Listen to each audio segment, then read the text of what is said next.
Dahsyatnya senyumanmu. Kisah ini dikirim oleh mahasiswa asal Indonesia yang bermukim di Jerman, demikian layak untuk dibaca dan direnungkan. Saya adalah ibu dari 3 orang anak dan baru saja menyelesaikan kuliah saya. Kelas terakhir yang harus saya ambil adalah sosiologi. Sang dosen sangat inspiratif, dengan kualitas yang saya harapkan setiap orang memilikinya. Tugas terakhir yang diberikan ke para siswanya diberi nama Smiling. Seluruh siswa diminta untuk pergi keluar dan memberikan senyumnya kepada 3 orang asing yang ditemuinya dan mendokumentasikan reaksi mereka. Setelah itu setiap siswa diminta untuk mempresentasikan di depan kelas. Saya adalah seorang yang periang, mudah bersahabat dan selalu tersenyum pada setiap orang. Jadi, saya pikir, tugas ini sangatlah mudah. Setelah menerima tugas tersebut, saya bergegas menemui suami saya dan anak bungsu saya yang menunggu di taman di halaman kampus, untuk pergi ke restoran McDonald's yang berada di sekitar kampus. Pagi itu udaranya sangat dingin dan kering. Sewaktu suami saya akan masuk dalam antrian, saya menyela dan meminta agar dia saja yang menemani si bungsu sambil mencari tempat duduk yang masih kosong. Ketika saya sedang dalam antrian, menunggu untuk dilayani, mendadak setiap orang di sekitar kami bergerak menyingkir, dan bahkan orang yang semula antri di belakang saya ikut menyingkir keluar dari antrian. Suatu perasaan panik menguasai diri saya ketika berbalik dan melihat mengapa mereka semua pada menyingkir. Saat berbalik itulah saya membaui suatu bau badan kotor yang cukup menyengat. Ternyata tepat di belakang saya, berdiri 2 orang lelaki tunawisma yang sangat dekil. Saya bingung dan tidak mampu bergerak sama sekali. Ketika saya menunduk, tanpa sengaja mata saya menatap laki-laki yang lebih pendek, yang berdiri lebih dekat dengan saya, dan ia sedang tersenyum ke arah saya.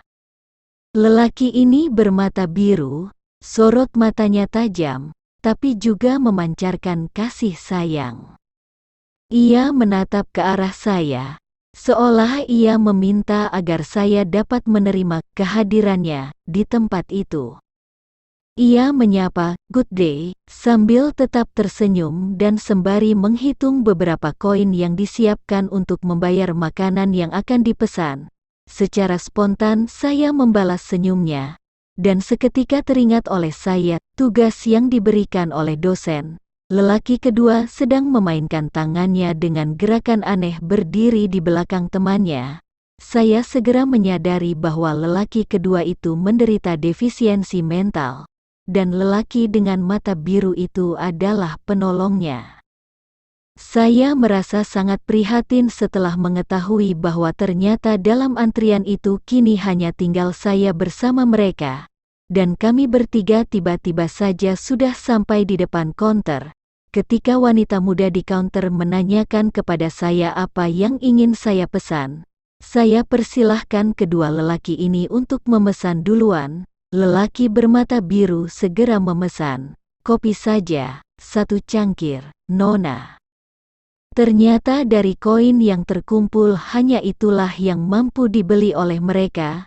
Sudah menjadi aturan di restoran di sini, jika ingin duduk di dalam restoran dan menghangatkan tubuh, maka orang harus membeli sesuatu, dan tampaknya kedua orang ini hanya ingin menghangatkan badan.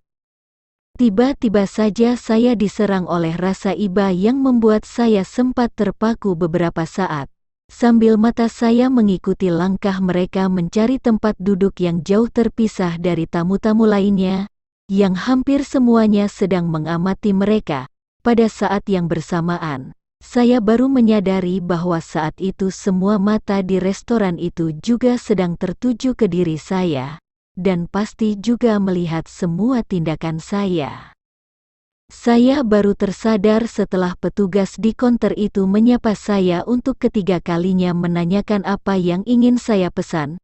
Saya tersenyum dan minta diberikan 2 paket makan pagi, di luar pesanan saya, dalam nampan terpisah. Setelah membayar semua pesanan, saya minta bantuan petugas lain yang ada di konter itu untuk mengantarkan nampan pesanan saya ke meja tempat duduk suami dan anak saya.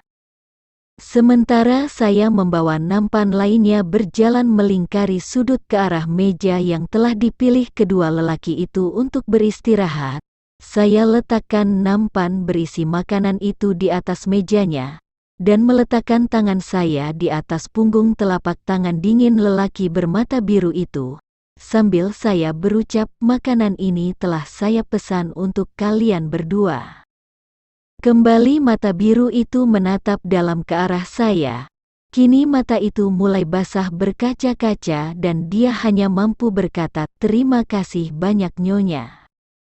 Saya mencoba tetap menguasai diri saya. Sambil menepuk bahunya saya berkata, "Sesungguhnya bukan saya yang melakukan ini untuk kalian.